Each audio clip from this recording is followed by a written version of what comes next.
হুজুর জান্নাতের ভেতরে আবার শপিং মল থাকবে কেমনে? প্রশ্ন আসতে পারে না?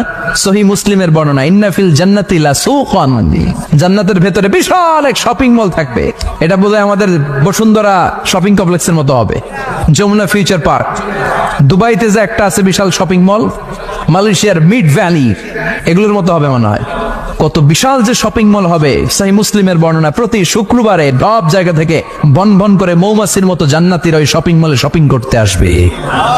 ইচ্ছে মতো দেদারসে পোশাক কিনবে, ইচ্ছে মতো শপিং করবে, টাকা দেয়া লাগবে না, ক্রেডিট কার্ড লাগবে না। সুবহানাল্লাহ পড়েন। ইচ্ছে মতো শপিং করবেন। দুনিয়াতে একটু কষ্ট করে হালাল উপার্জন করে খেয়ে যান। আল কানাআতু মিনাল ইসলাম, অল্পে খেয়ে তুষ্ট থাকার, আল্লাহ শুকরিয়া করা, এটার নামই ইসলাম। অল্প খাও, অল্প পড়ো, অল্প জমাও, অল্পের ভেতরে বরকত ঢুকাই দিছে কে?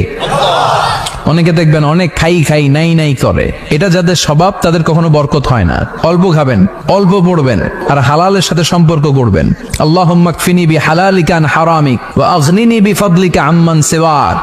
বিষ্ণুনবী দোয়া করতেন, আল্লাহ হালালকে আমার জন্য যথেষ্ট করেন, হারাম থেকে আমারে বাঁচিয়ে রাখেন। পড়েন আমিন।